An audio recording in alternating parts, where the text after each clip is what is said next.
So will Republicans finally stand up and oppose Trump? That's the subject of today's video, and this is a headline that really caught my attention. I want to share it with you. It says, ex-GOP rep has zero sympathy for Trump enablers now being threatened by MAGA. And I want to go over this because, in my opinion, yes, the Democrats are going to oppose Trump, right? They're the opposition party right now. But to really heal the country and move forward, we need more people to stand up and fight for the Constitution and fight for rule of law, which Donald Trump is just tearing up every single day. It's a real problem. And I wanted to also dig into sort of what people are saying exactly so you guys can hear it for yourself. We are all afraid. Okay?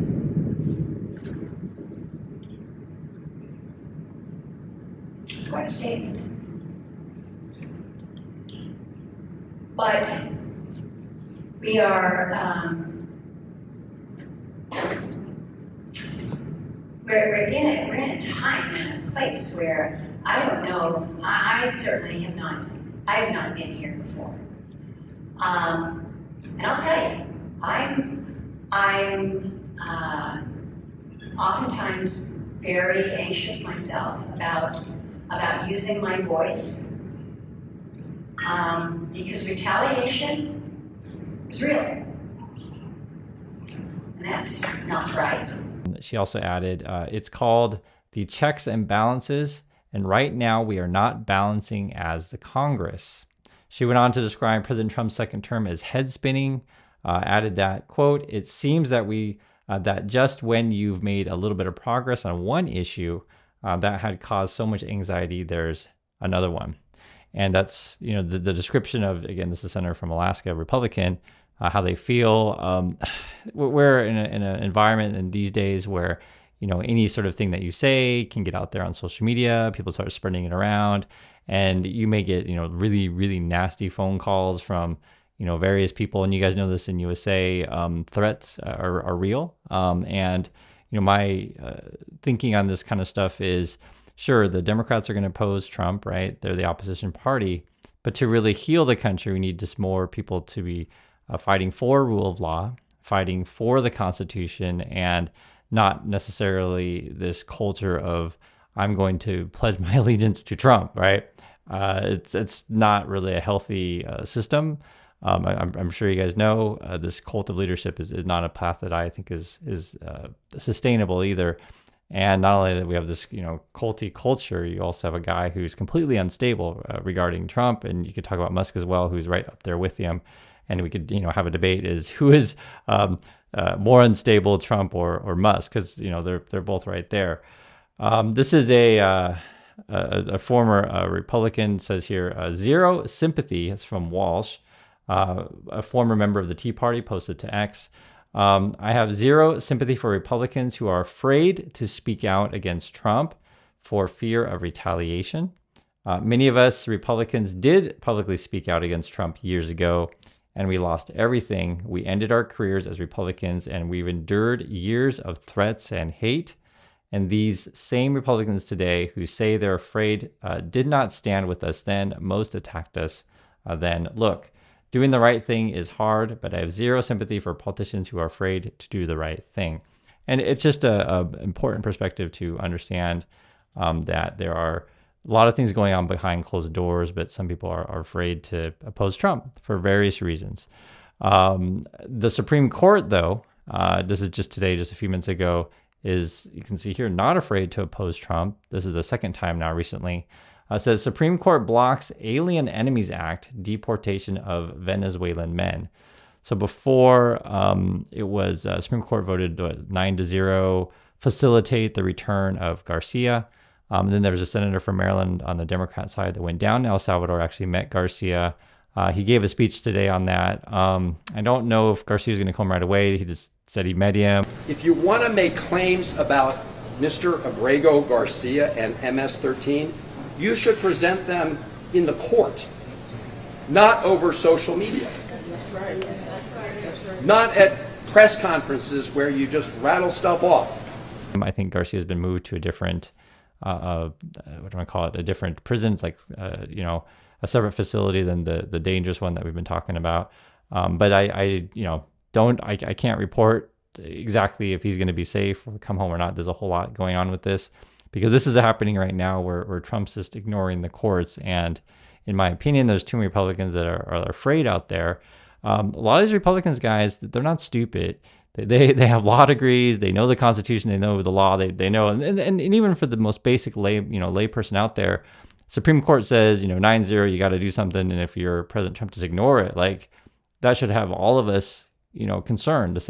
Recently, the Supreme Court of the United States issued a unanimous order directing the Trump administration to facilitate his return to this country. But yesterday, this shameful con man, this crook, this criminal named Donald Trump met with President Bukele of El Salvador and doubled down in not returning this father who is innocent, charged with no crimes. And so there's times when we cannot act like things are normal. Too often, we're serving with Democrats who are feckless and Republicans who are soulless. And it's tiring. It's not normal. Americans are being kidnapped. People who live in our country are being kidnapped, taken away to foreign prison camps. The Trump people just want to hurry things as much as they can and kind of go around the rule of law. I know I harp on these points, but it has real repercussions for the U.S. and for the world, as I'll show you guys in a moment here.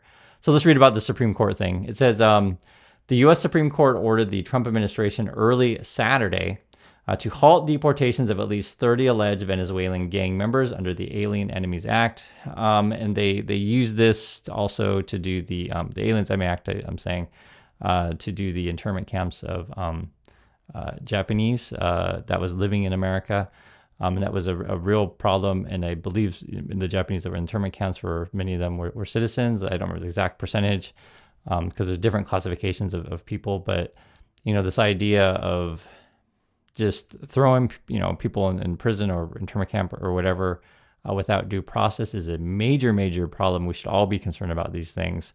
I know from the cultist perspective, they would say, well, I just trust Trump. I mean, it's like, well, show up in court then, right? That's the right way to do things.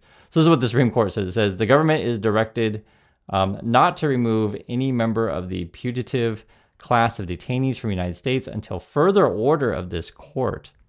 Two justices, that's Clarence Thomas and Samuel A. Alito, dissented. Also says the Trump administration was preparing to deport the Venezuelan men.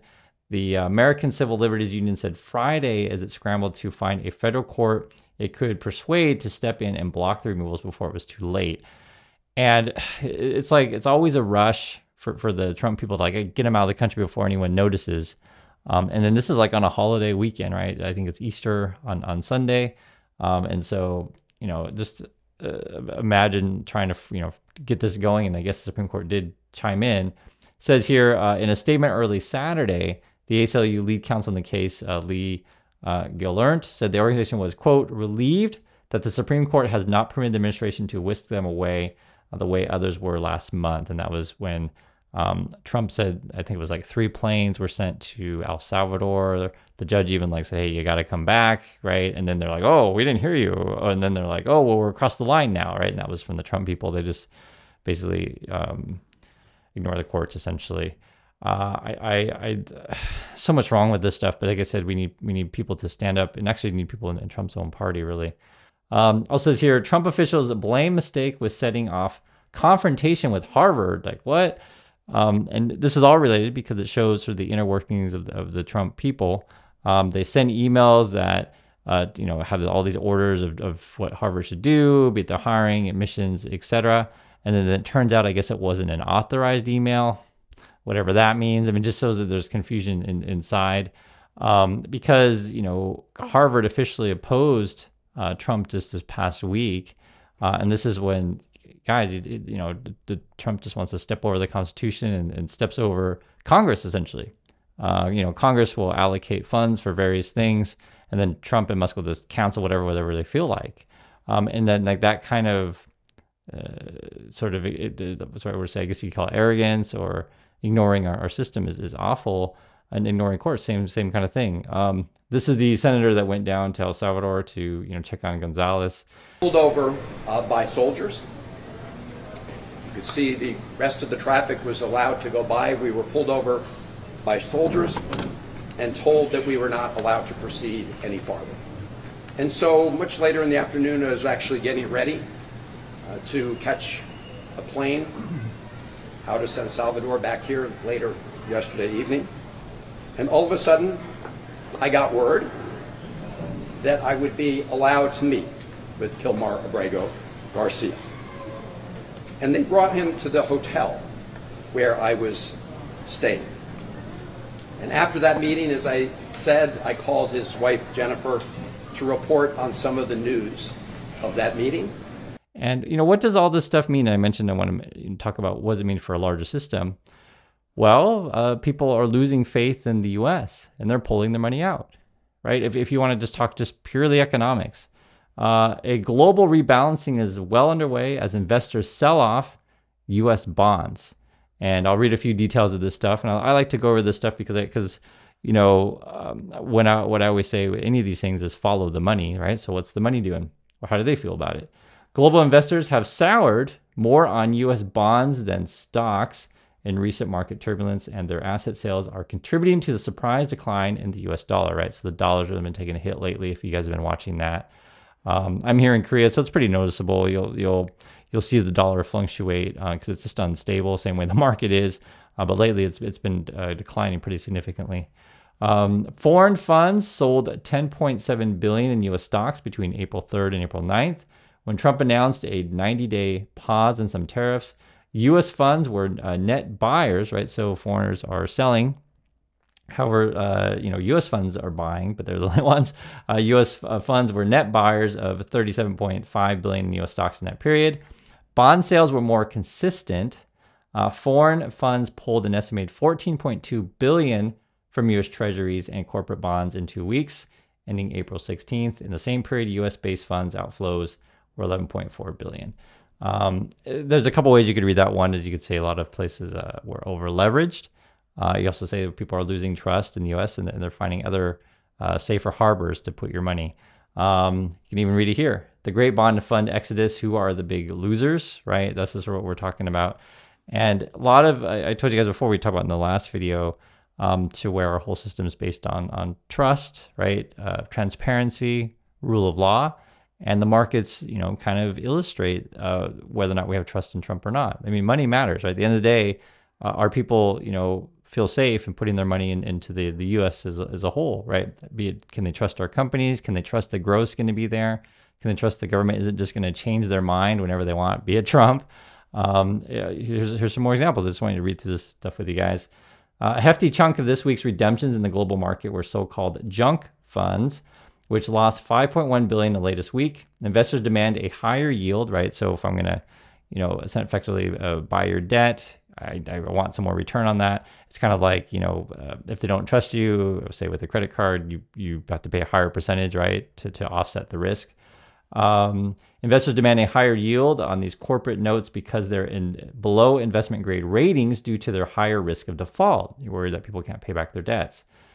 This marks a continued trend. More than $22 billion has left the junk bond funds since the week of March 26, surpassing all other global fixed income products outflows for the period. And you can hear some more of the conclusion of this or some reasoning. It's further evidence that investors see a worsening environment for these issuers, who are typically smaller, less liquid companies. There's a potential for lenders to tighten access to money, and defaults increase as corporate expenses rise from President Trump's fluctuating tariff policies, right? So companies, one, it's unstable environment's uncertain. And you're also, thinking, man, this Trump taxes are really going to hurt everyone. It's basically tariffs as a tax. Never forget that. The Trump people try to portray it as something different, but it's a tax. Also, it says here, perhaps the clearest signal came from Moody's. The credit ratings firm raised its default rate forecast for speculative grade debt to 3.1% for the end of this year on Thursday, up from its previous estimate of 2.5%. Here's a quote. The current tariffs and trade turmoil will weaken credit conditions, and corporate defaults will not decrease as quickly as we had previously expected. In fact, the global default rate may remain elevated or rise. We're all connected, guys, and I just wanted to give you a couple of perspectives on this, because basically what we're talking about here is essentially, losing trust in the system. And once you start to lose trust, people pull money out. Trump's taxes will slow growth. Then suddenly all of these sort of, basically our system is based on debt. may have a domino effect, because if one person can't pay another person, then that person had a bunch of debt to another person and they can't pay, and it just, ripples. And the combination of what we're talking about here is trust. Am I feeling okay with throwing money, into, say, the U.S. markets? What's the money being used for? It was interesting. This was an article too, just talking about how in the past, like, way back when, investment would go to things like, railroad and building infrastructure, these kind of things. But, these days, much of debt is just on, consumers, like keeping consumers going. And then there's the big elephant in the room, which people don't talk about enough, which I do talk about on this channel, which it matters, is effectively we just have a population imbalance. It's everywhere in the world, actually. You have, say the boomer generation, where the baby boomers, like basically after World War II, people just had a whole bunch of kids, right? And then now we have less kids effectively to take care of their parents. That's effectively what it boils down to. And in the USA, older people are living longer. So you guys probably know this thing. And that's not really ever addressed. And what's crazy about this, you can talk about our deficit spending and tax cuts that the Republicans / Trump want to do. The math just doesn't make sense in their fiscal policy. The math doesn't work. And then they want to, kick out all the workers who are part of, again, supporting the elderly generation, because essentially, right, I told you guys before, we just, have a lot more retirees that are living longer and a lot fewer workers. And so I try to bring all of these things together, because I want you to understand sort of what's going on. Trump blames just one group of people for all the world's problems, but I think it's much larger than that. And plus, also, I don't necessarily blame one group of people. I think that's kind of ridiculous, because we're all connected into the system. I want to just give you some fiscal ways to think about it. Also, sort of prioritize that we should be focused on maintaining rule of law and the Constitution. And if Trump and Musk were doing the right things the right way, they wouldn't always be trying to do stuff on a weekend in the middle of the night and hoping that no one calls them out. But people are, and hopefully more Republicans will stand up. But I just want to show you that some are afraid of the constituency, and that's kind of the negative aspects of the MAGA culture that Trump has created. So would like to hear you guys' thoughts on any one of these things. I do appreciate your time, and I'll catch you all in the next video.